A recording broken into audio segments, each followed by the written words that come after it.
This is a virtual event. It's the Saint-Jérôme's Day translation event. It's hosted by the Literary Translators Association of Canada, as well as the University of Alberta's Transcultural Journal. And we've got a number of really exciting guests who are going to be reading today and discussing translation with us. You'll hear from a range of people who will first read, typically it'll be the translation, and then we'll have a bit of a discussion about each piece. So I'd like to first just tell you a little bit about our hosts. The Literary Translators Association of Canada is the only organization representing literary translation in Canada at this time. And so we really seek to highlight literary translation around the country, actively participating in readings and trying to promote the rights and the success of literary translators. I am Kristjanna Grimmelt, and I'm the Vice President for Western Canada, and so really trying to further translation in that area. And our other partner, as I mentioned, is the University of Alberta. And so on that note, I would like to introduce you to Anne Malena. Dr. Malena is a translator and a professor of French and Translation Studies with the University of Alberta in the Department of Modern Languages and Cultural Studies. And she's translated books. She's translated two works by Kristjanna Grimmelt, and has published in a lot of journals, and released a book as well called The Negotiated Self, The Dynamics of Identity in Francophone Caribbean Narrative. So she is also the managing editor of TransCulturAl, and she'll tell you a little bit about that in a moment, and has been organizing an annual Saint-Jérôme's Day event for many years now, and obviously this year we're doing it virtually. So I will, on that note, give the floor to Anne to tell you a little bit more about all of that. Thank you, Kristjanna, and hello everybody, and welcome. First, I'd like to thank LTSE and I'm not going to thank my own journal.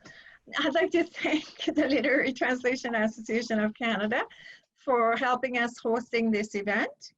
I'll explain how this came about in just a minute. First, though, I would like to acknowledge that the university is located on Treaty 6 territory and respects the histories, languages, and cultures of the First People of First Nations, Métis, Inuit, and all First People of Canada, whose presence continues to enrich our vibrant community. So this year would have been the occasion of the 18th Saint-Jérôme's Day Conference, as we call it. Otherwise known as International, September 30th is otherwise known as International Translation Day. And I have organized all 18 of them. It's been a lot of fun. It's my favorite day of the year, the academic year and the whole year. And what we mean to do is to celebrate translation, translators, and translation scholars. We had invited this year Dr. Brian James Bear, thanks to Gary, who very much insisted that I invite him. I know of Brian. I've never really met him, and I was looking forward to meeting him. He comes from Kent State University, and he's a Russianist and an expert on queer and queering translation. So our theme was, therefore, simply translation and queer. And we intended to bring together translators and translation scholars to discuss how translation practices and theories all over the world can disrupt the discourses of hegemony and heteronormativity. I didn't practice, but it's not an easy word to say. We asked for proposals from multiple perspectives, such as cultural studies, decolonization, education, identity formation and performance, Indigenous studies, languages, law, literature, of course, identity, I just said that, sorry, languages, law, linguistics, and more. I stopped at the else, but a lot more, whatever you can imagine.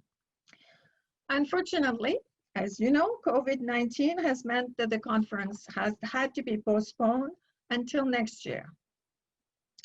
I will be retired, but will be delighted to welcome Brian, the speakers, and translation readers during the week of September 30th, 2021. Brian will give 3 talks, including the keynote for the conference itself. We received a generous grant from the Distinguished Visitor Fund, and we have been allowed to keep it for next year. We usually hold a reading event, as many of you know. Some of you are, actually, I think, Usam, you're the veteran in this. I think you must have, it hasn't been 18 years, but from the time you've been here, you have participated at least in the readings every year, and sometimes in the conference as well, if you had time. So we usually hold the readings either before or after the day of the conference, because the conference is pretty tiring. So we want everybody to have enough energy for the readings, which is a completely different event.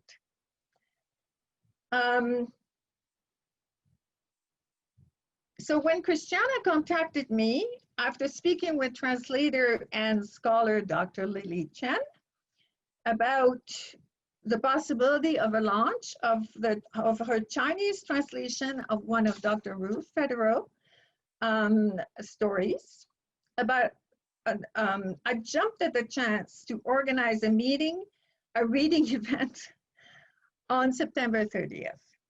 Leilei's translation is due to appear in the next issue of the electronic journal that I edit, TransCulturAl, a journal of translation and cultural studies.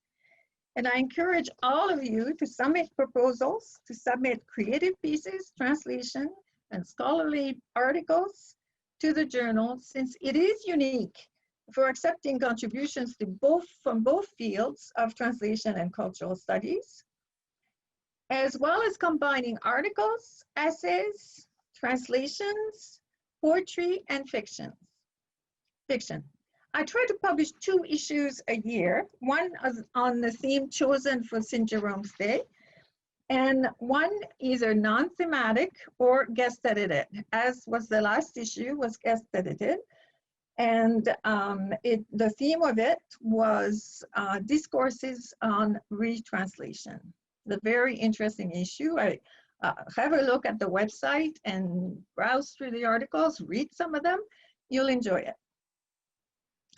Along with Lily, a doctoral candidate, Sofia Monson-Rodriguez, from the Department of Modern Languages and Cultural Studies, otherwise known as MLCS.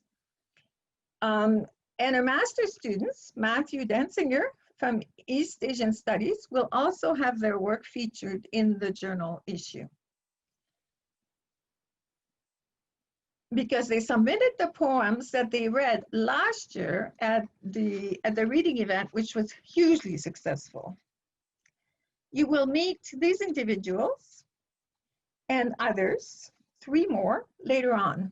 Before I give the floor back to Kristjanna and our first featured guest, I just want to mention that I'm hard at work to complete the issue of the journal and publish it before September 30th. Before the end of the month. Back to you, Kristjanna. Thank you so much, Anne, for that introduction and the history. And it's an honor to get to be a part of this and sort of carry on the legacy virtually. And yeah, great to have everyone here as well. On that note, we will move to our first reader.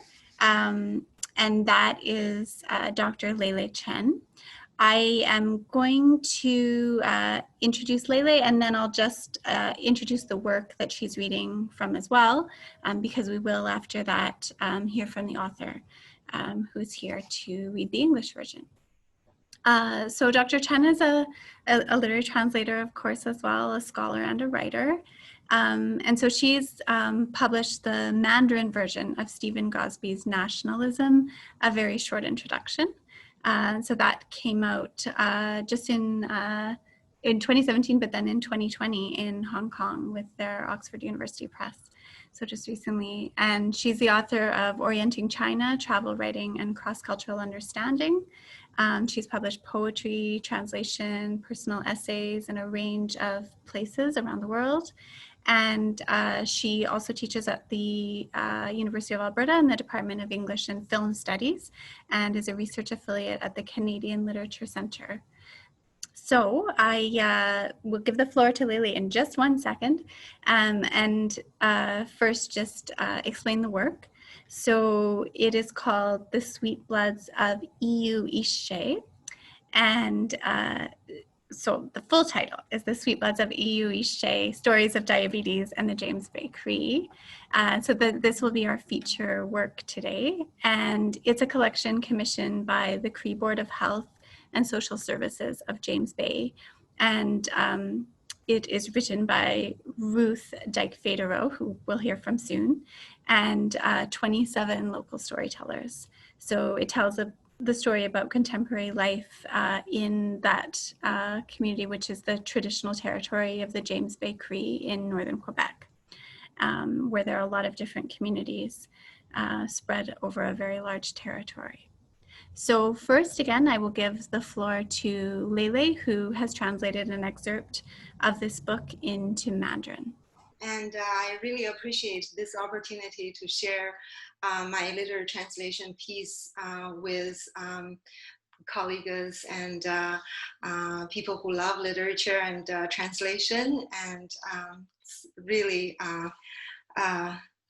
really grateful for this opportunity. Okay. 瓦城玛姬和西蒙的故事，这是玛姬和西蒙2个人的故事。他们是魁北克省的瓦斯瓦尼皮小城镇人。每当空气潮湿、日头高上的时候，玛姬和西蒙的耳朵就有感觉。就在他们耳膜曾经破损又痊愈的地方，他们知道天气娘娘要说，今晚有低气压云层移到詹姆斯湾上空，该为这种天气做准备了。西蒙比玛姬年长，故事就先由他开始吧。他在米斯塔西尼城外的树丛中降生的时候就有心脏病，医生说他长大以后就会好的。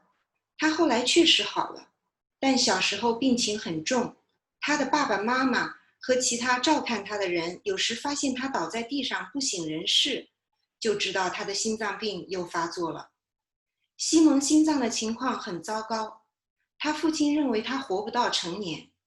尽管如此，印第安事务局的人还是在西蒙很小的时候就把他从家里带走，送到苏圣玛丽的新沃克寄宿学校。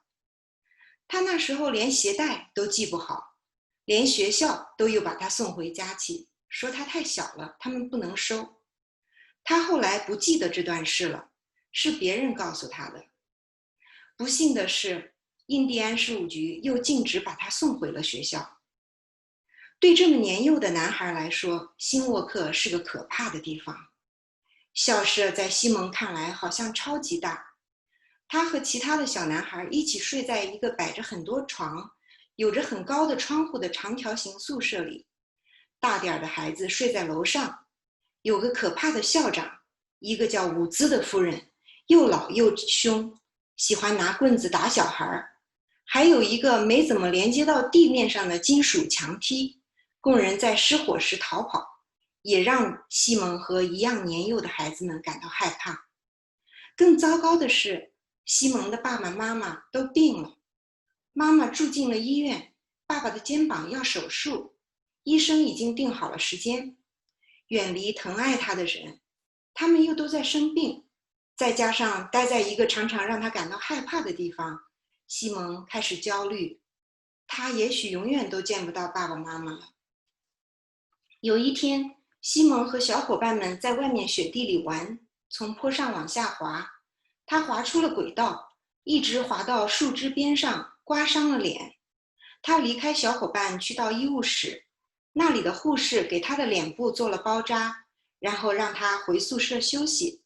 就在那儿，在新沃克的宿舍里，他倒在床上昏了过去。所有看到这种情景的人都见过西蒙昏倒、不省人事、心脏病发作，接二连三全在1天之内发生。但对西蒙来说，这次可不一样。他的心脏完全停止了跳动，灵魂离开了他的身体，在天花板上的灯泡周围漂浮，然后穿过天花板，穿出屋顶，又飞到云端。他在持续升高时，能看到下面的一切渐渐变小。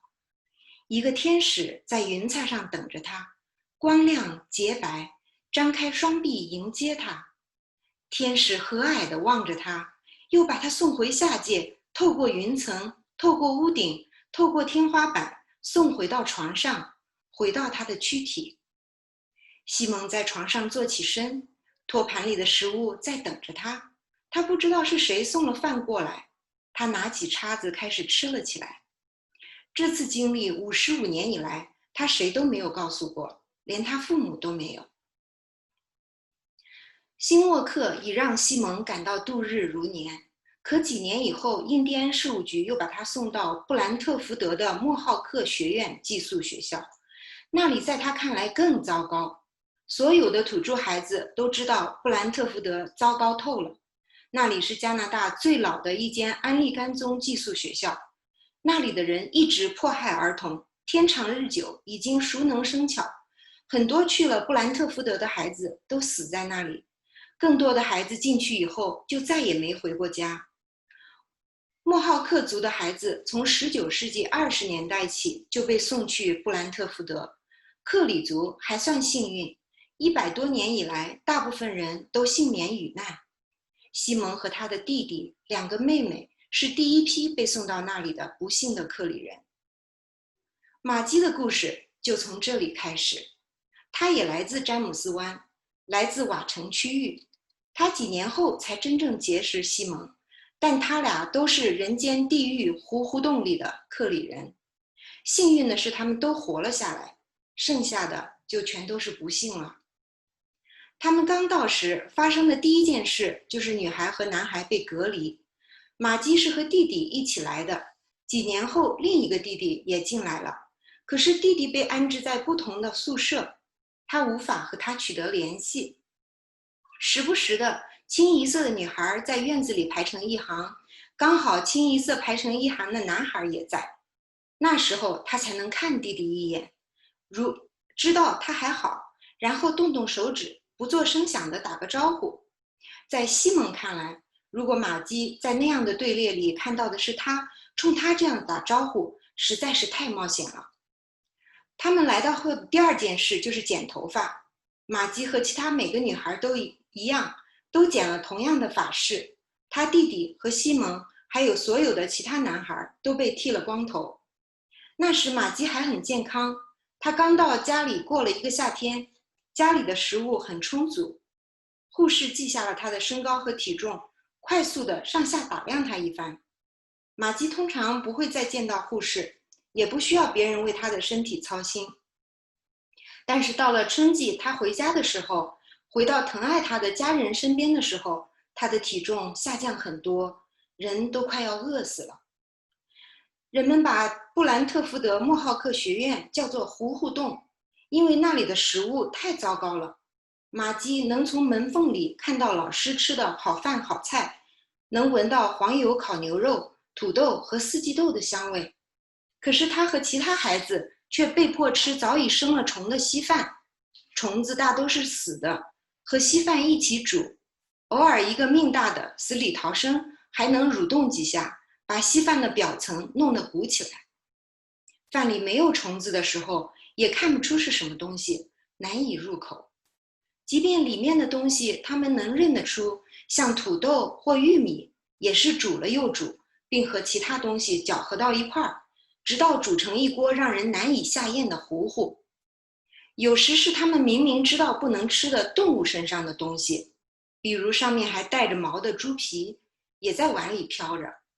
有时候碗里的东西根本不是食物，可能是玉米芯或者蔬菜皮，又或者是面糊糊里掺点像木屑一样的东西，再放点盐，有点咸味。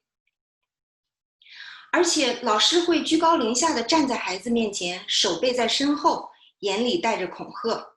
孩子们知道，要是他们不逼着自己把糊糊吃下去，就会挨打，而且这顿打会把他们打到地底下去，和那里的所有其他的孩子埋在一起。可是他们的身体却说不了谎，即便晚饭过后，玛姬有时还会饿昏过去，因为糊糊没有任何营养，她的身体还处于饥饿状态。夏天的时候，玛姬和其他孩子会回家，有肉、鱼和蓝莓吃，身体又会恢复健康。之后秋季又无法逆转的无情的回来了，他们又被拖回糊糊洞，被迫咽下难吃的稀饭，继续忍饥挨饿。糊糊洞的有些孩子在临近年终时，会有护士给他们检查身体，不是因为他们病了，太多的孩子经常因为肺炎和麻疹死在那里，也没有护士管他们，而是因为有些像西蒙和玛姬这样的孩子挨打太多，被送进医院养伤。一个花样又一个花样的殴打，是打破糊糊洞单调生活的主要方式。孩子们几乎每个星期都会挨耳光或头部被重击，尤其是后脑勺，他们看不见也躲不过。办公室旁边有个小屋子，专门用来打人，里面放着2种皮带，一种细细的像皮鞭，一种宽扁的，每打一下就会在皮肤上留下和它一样形状的红印子。工作人员会把一个孩子带进小屋，关上门，不让孩子逃跑，在孩子赤裸的皮肤上一遍又一遍地抽打。西蒙被打是因为辅导员认为他手上的一块黑皮肤是泥巴，以为他没洗手。玛姬挨打是因为他说克里话，那还是他刚来到学校，除了克里话还不会说其他语言的时候。还有一次被打是因为他实在太饿了，从隔壁邻居树上摘了一个苹果吃。至于性侵犯嘛，那就是家常便饭，人人都知道这种事情一直在发生。同时，校长会把一个小男孩或小女孩抱在自己腿上，堂而皇之的猥亵。还有一个辅导员叫鲍伊斯先生，到了晚上，他就在睡着孩子的一行行床间走来走去，突然一个孩子就会尖叫起来，每个人都知道鲍伊斯先生又干坏事了，又在性侵另一个孩子。I'll stop here. Thank you. Oh, thank you so much, Leilei. Just beautiful to listen to. So we'll ask Leilei a little bit more about her translation in a moment, but first we want to have the author read the English, so then we can have a bit of a conversation with both about the Genesis. So I'll introduce the author. So that's Dr. Ruth DyckFehderau. So Ruth is also an instructor at the University of Alberta in the English literature and creative writing areas. She's published fiction, nonfiction in literary journals, collections, and anthologies. And The Sweet Bloods, the book that she is reading from, has been nominated and won several awards. It won the nonfiction health category in the International Book Awards in 2018.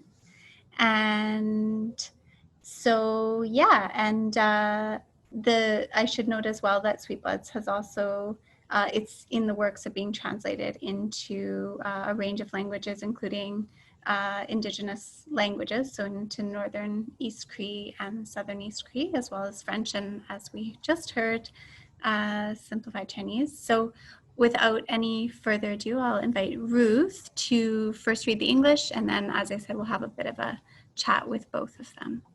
First of all, thank you so much for this invitation. I'm delighted to participate in it. And Leilei, you sound amazing. It's just it's mesmerizing to hear the story in your language. And I'll just note before I start reading that I have permission from the James Bay Cree to be here to read this. They own this work. They own copyright. And so I just wanted to indicate that we do have permission for that. This is the story of Maggie Happyjack and Simon E. Tapp of Waswanipi.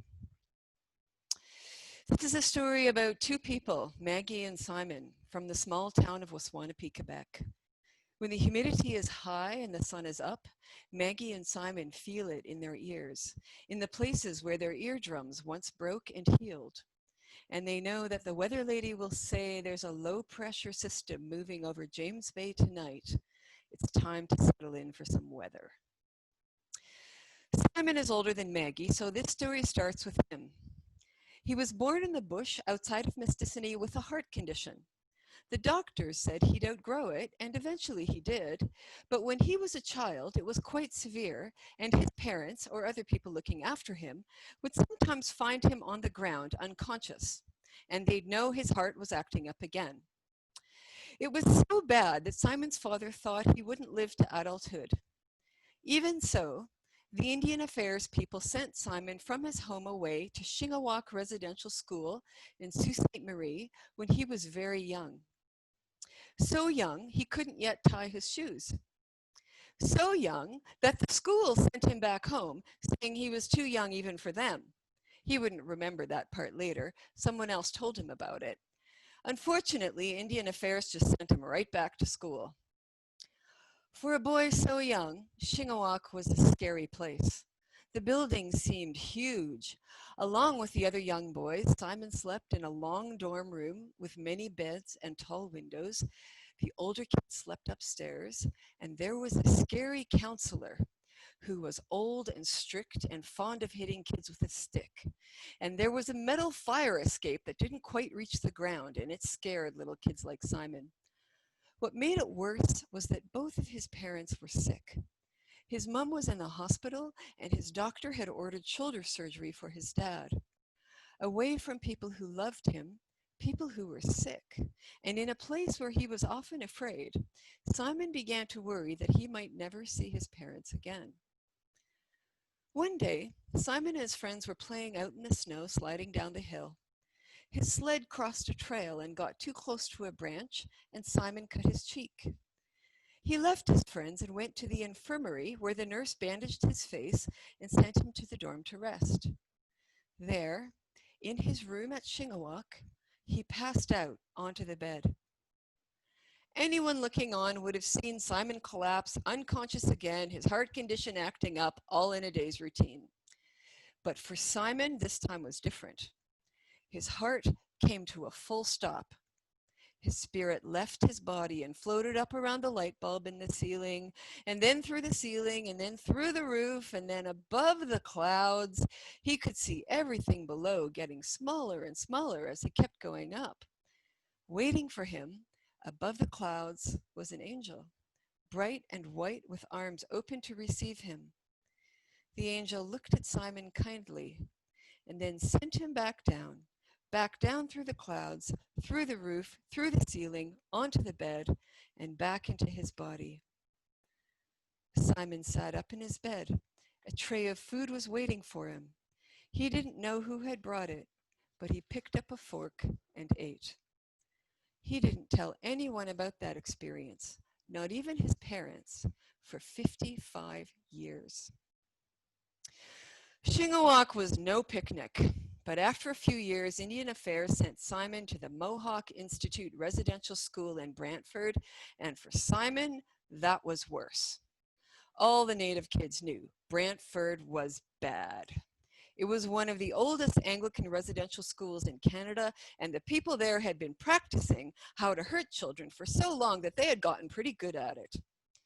They were so good at it that many of the kids who went to Brantford died. while they were there, and more never made it home again. Mohawk kids had been sent to Brantford since the 1820s, but the Cree had been lucky to mostly avoid it for 100 years. Simon and his brother and his two sisters were among the first unfortunate Cree to attend the place. This is the part of the story where Maggie comes in. She was also from James Bay, from the community of Waswanipi. She didn't actually meet Simon properly until years later, but they were both Cree kids in the hell that was the mush hole. The good part was that they both survived. The bad part was everything else. When they arrived, the first thing that happened was that girls and boys were separated. Maggie had come with her brother. In later years, a second brother would join them, but he was put into a different dorm, and she could have no contact with him at all. Every now and then, the single file lineup of girls was in the yard at the same time as the single file lineup of boys. And then she could at least lay her eyes on him, know he was still there, and move her fingers in a silent wave. As for Simon, if Maggie had noticed him in one of those lineups, it would have been too risky to let him know. The second thing that happened after they arrived was a haircut. Maggie got the same haircut as every other girl, and her brother and Simon and all the other boys had their heads shaved bald.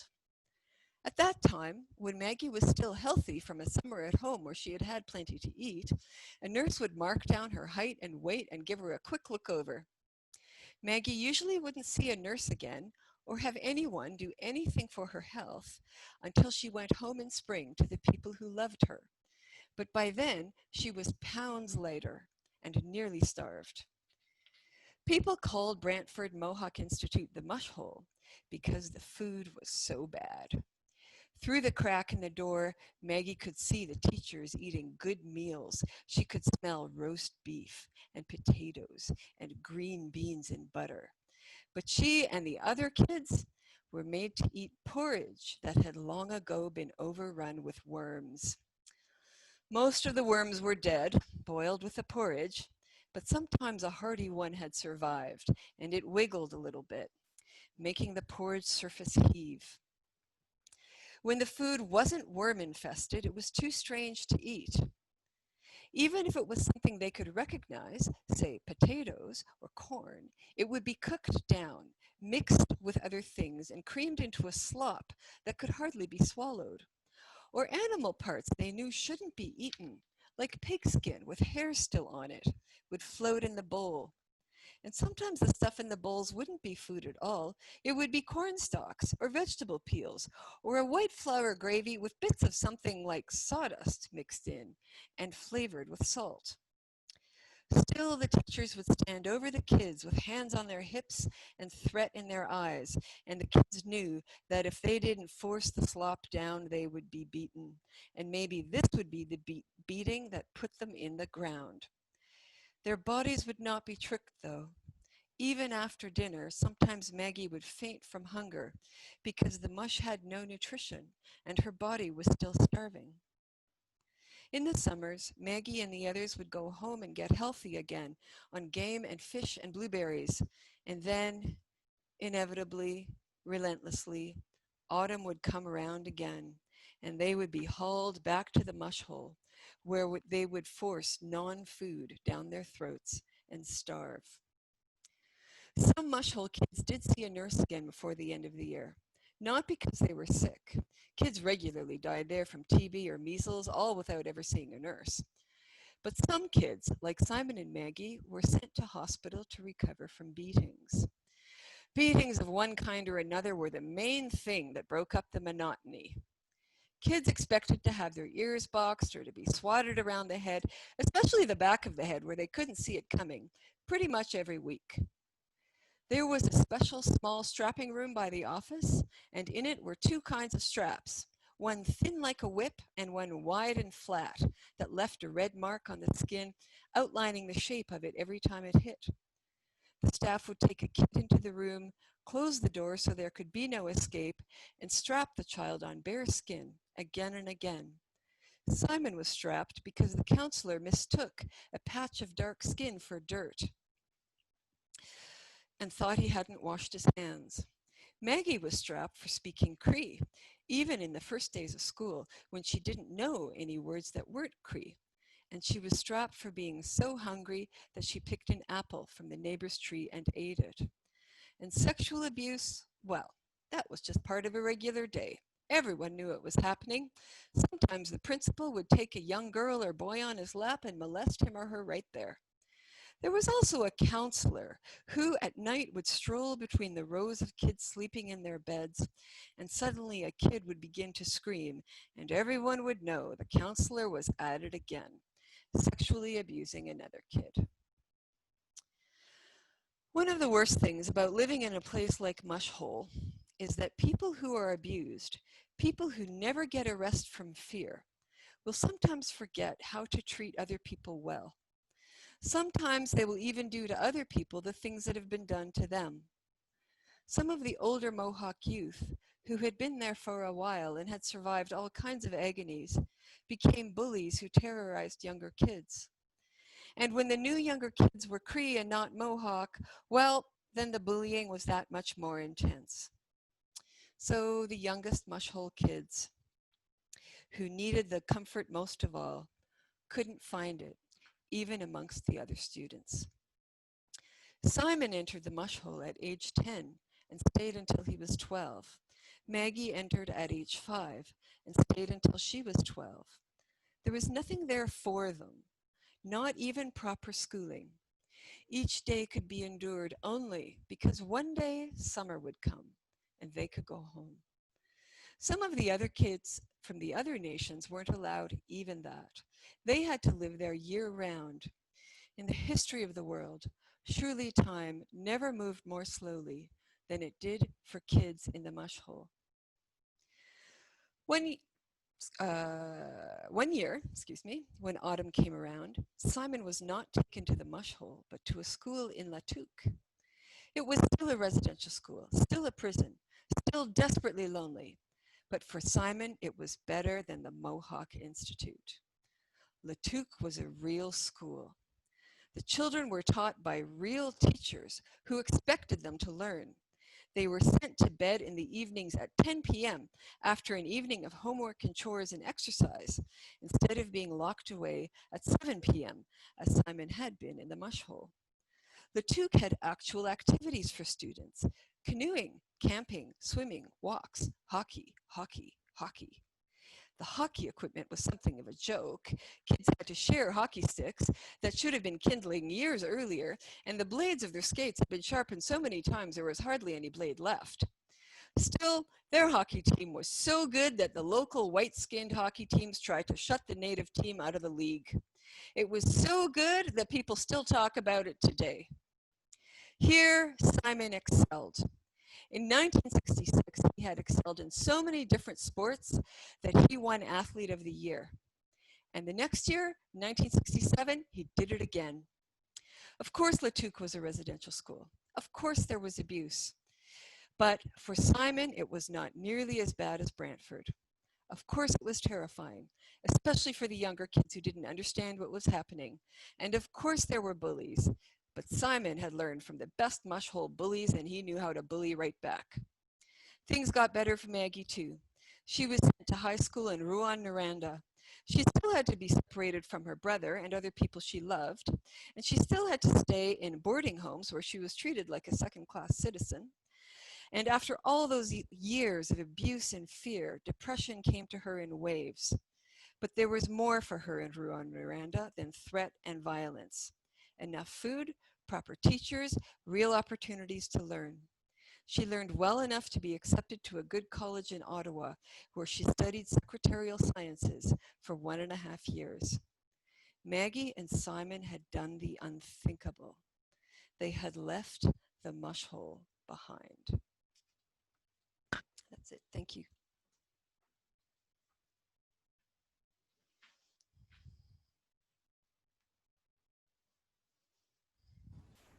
Thank you very much, Ruth. That was incredibly powerful, and there's a lot to talk about there. And thank you, to the storytellers who shared their story. That's incredibly vulnerable.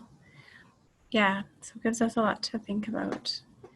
I was hoping that Ruth could talk just a little bit more, just kind of give us a bit of an overview of, just tell us a bit about the creation of this work, since obviously it was such an endeavor, and what it was like to work with the storytellers.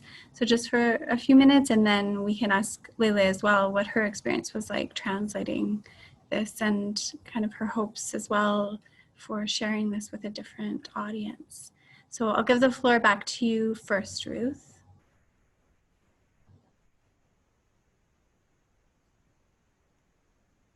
Okay, can you hear me? Okay. Yes, it was actually a public health project, but in Cree communities, certainly the ones that I've worked in, as in many First Nations, healing and story are not separate. They're the same thing. And so, yeah, like many Indigenous peoples across the world, Eeyou Istchee has a fairly high incidence of diabetes right now, and it's a direct fallout of colonization, of residential schools, of forced relocations, of all kinds of factors. And this project was one of many ways in which the James Bay Cree are addressing the diabetes epidemic. They have all kinds of projects going on. This is just one of them. So there's 27 storytellers in the book, 26 stories. The stories are not about diabetes as much as they are about life in the North being lived by people who have diabetes. All of the storytellers have diabetes. They conceived of it as a talking circle in print. Each story is very different. Some of them are about hunting or hockey or childbirth or classroom dynamics or life on the lake, whatever. I was living there, and I was approached by a representative from the Cree Board of Health and asked to write one story. I didn't really understand what they were asking for when they asked me to write a story. Like, what does that mean? You want me to meet with somebody who has diabetes, and then you want me to write that up? So I did. I met with one person, and I didn't know if they wanted a word-for-word interview, if they wanted magazine journalism, like what it was that they wanted. So I wrote it up in several different ways, and what they chose was this, which is, as you can tell, creative nonfiction in a short story format with third-person narrators. So once that was chosen, then I flew around to, they wanted stories from each community, so I flew around to each community and I stayed there. In each community, this very collaborative project.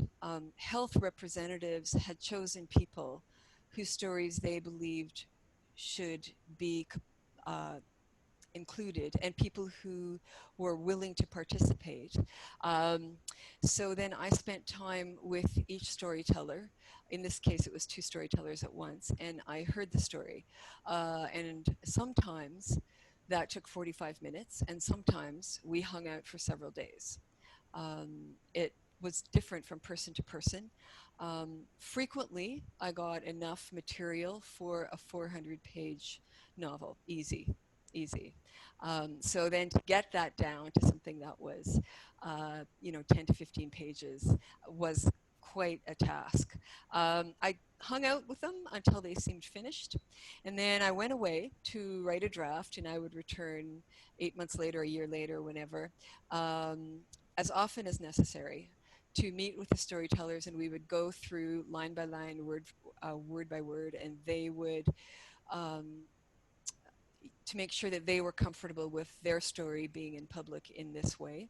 And then everything that all the notes, all the drafts before then, I would delete, so that the final product that is approved is the only it's the only material that exists.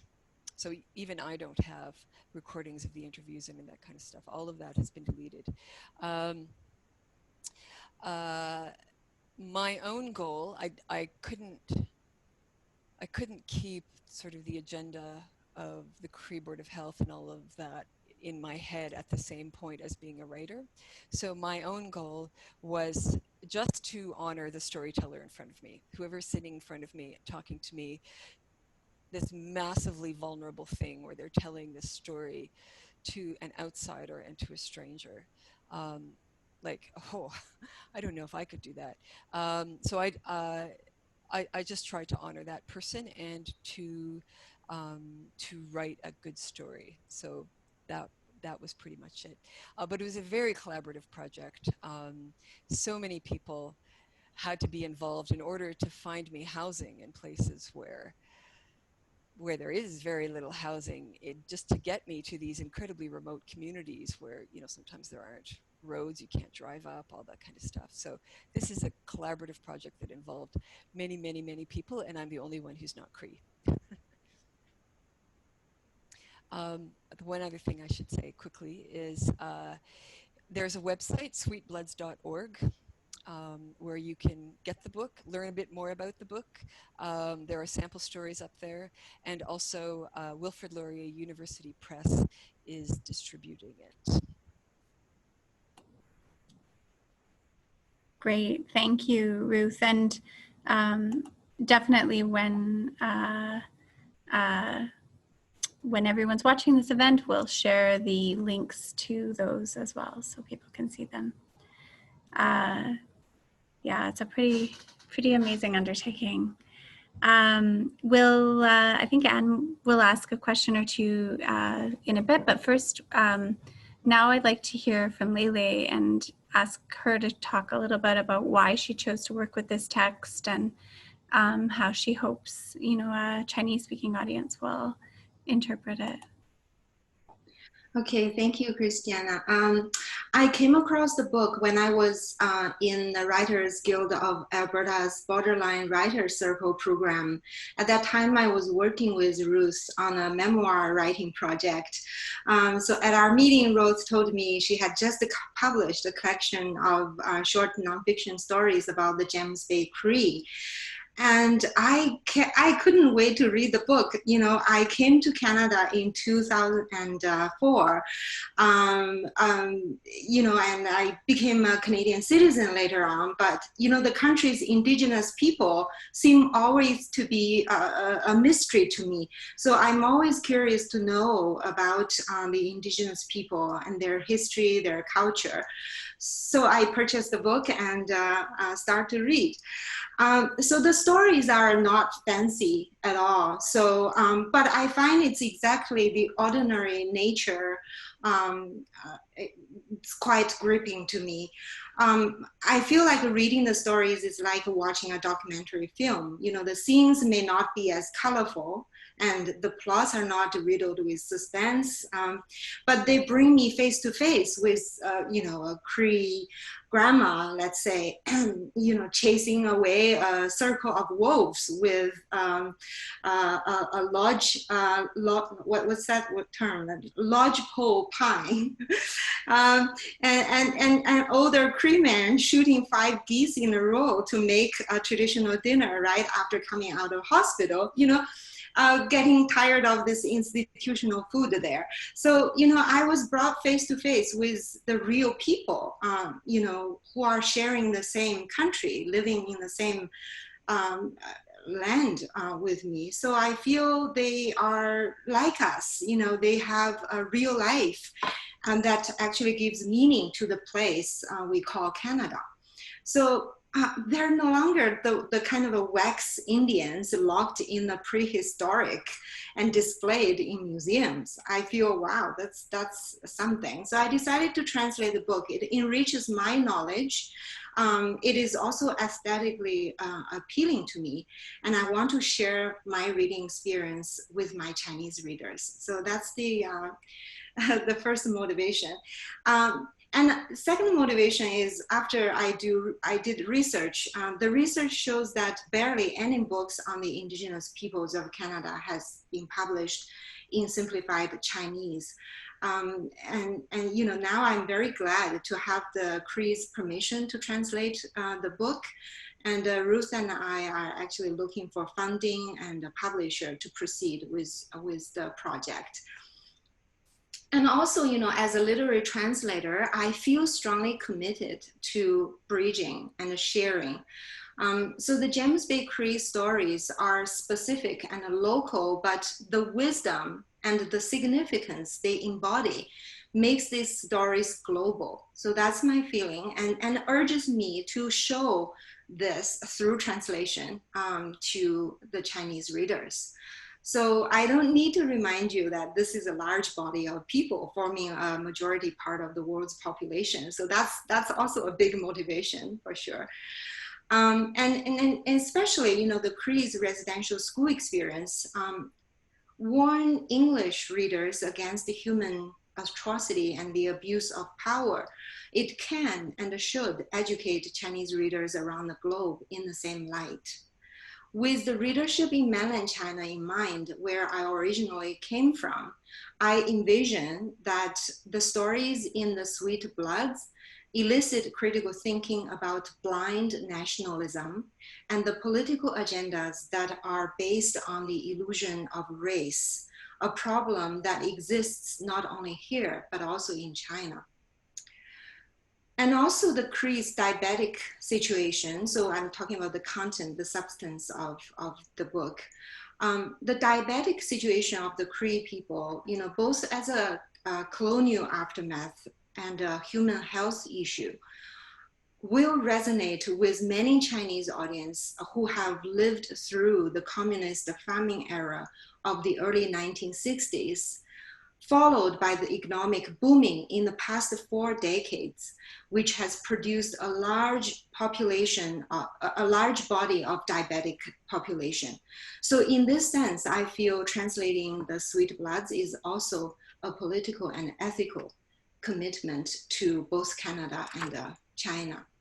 So in my essay, published along with this translation in the forthcoming TransCulturAl journal, I also had a short essay called Translation as Co-Creation with the Author. So I talk a little bit more about, you know, the translation process. So if you're interested, people can read the article from the journal that's forthcoming.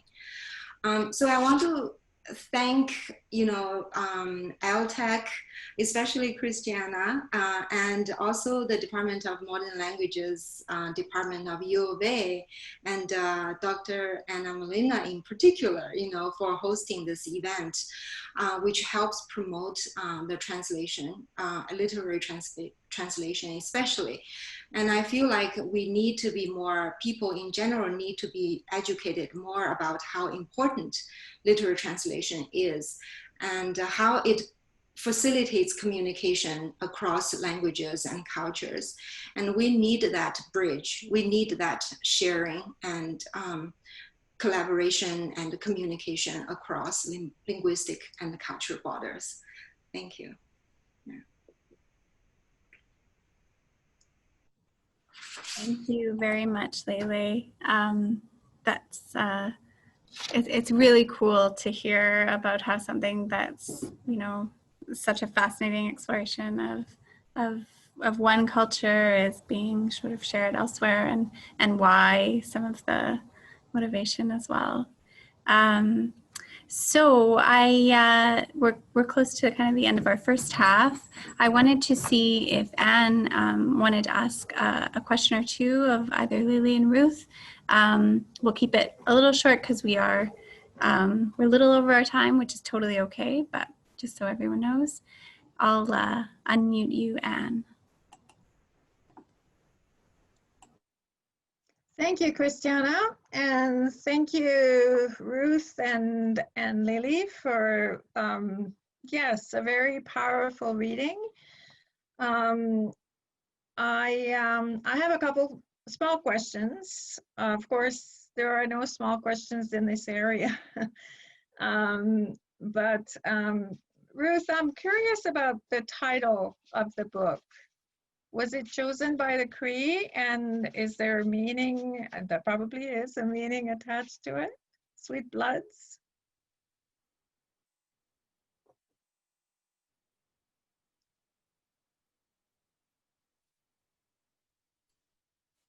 Hi. Hi. Yes. So the language of life in Eeyou Istchee, the languages are Northern East Cree and Southern East Cree. There's also a third dialect. Yes. The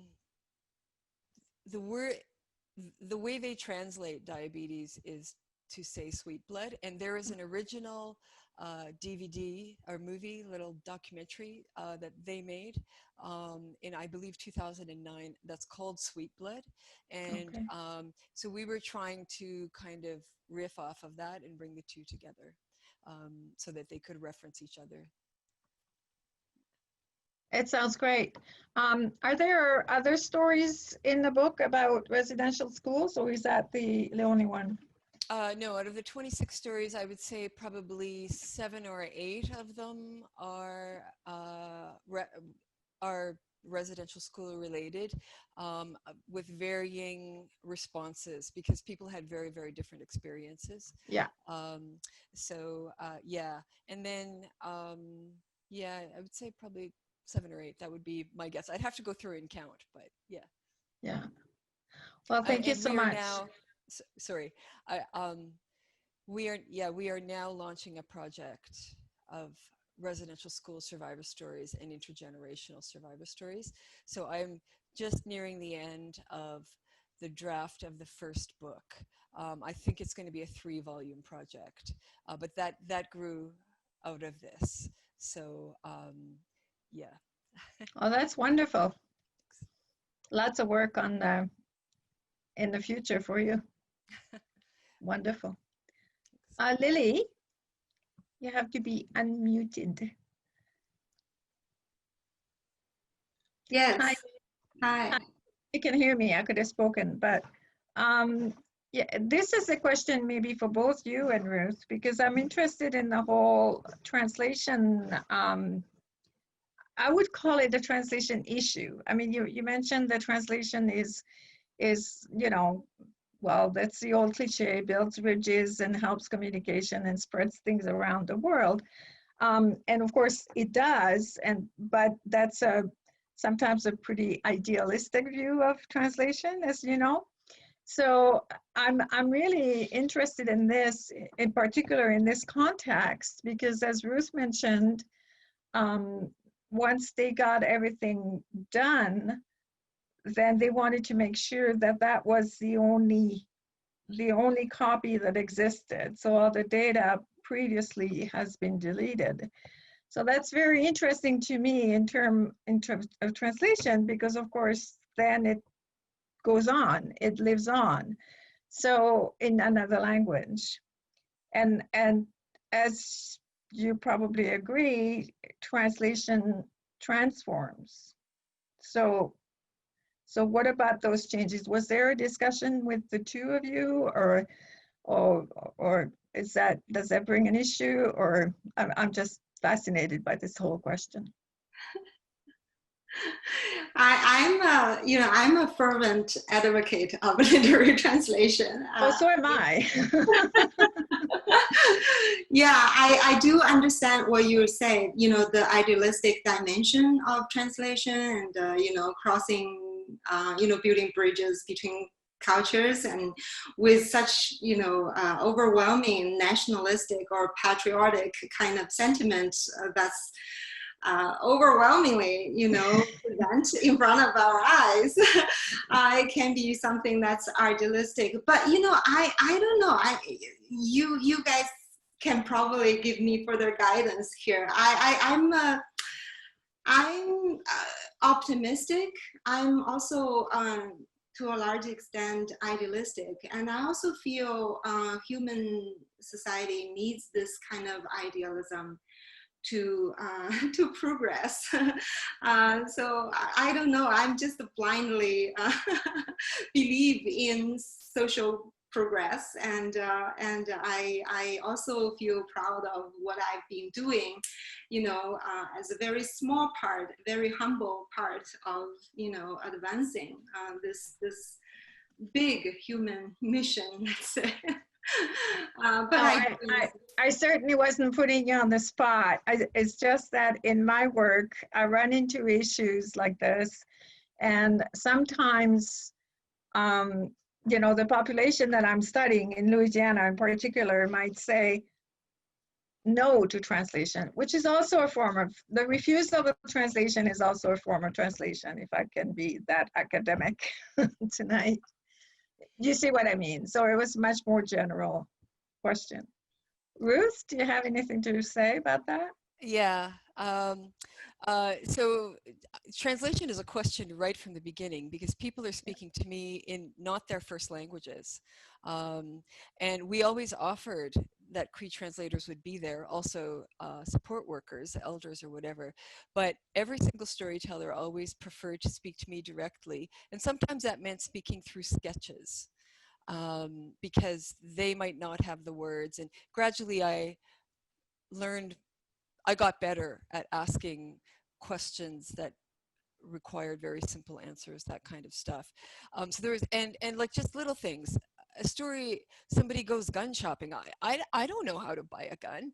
So I would like go out on the street and meet some, like I have friends in all these communities, and they would teach me how to buy a gun or whatever, because I would have to write about it. So I'm not an expert on Cree life, but the storytellers themselves are always having to translate their life for me. Maggie and Simon are just such wonderful people, just to be in a room with these people who have come through so much, and they're so warm and generous and gentle and funny. And I would ask awkward questions and they would understand what I was asking and translate for me. So there's a whole level of translation going on. But I would say that the decision to translate it from English back into Cree, that I think that decision was made before they ever talked to me. Also the decision to translate into Ojibwe for other First Nations groups, that seemed to be a very quick decision. The decision about whether to translate into, give permission to translate into Chinese, I brought that request to them and didn't really get a yes or no for about a year. So most conversations happen around me in Cree, and then they come to a consensus and somebody translates and tells me where to go and what to do, and I do that. So the decision to translate into Chinese, knowing where it would go, that was very slowly done. Does that answer your question? Oh yeah, thank you. Thank you very much. I just want to jump in for a second. We have a question from Marina, so I'm going to unmute Marina as well.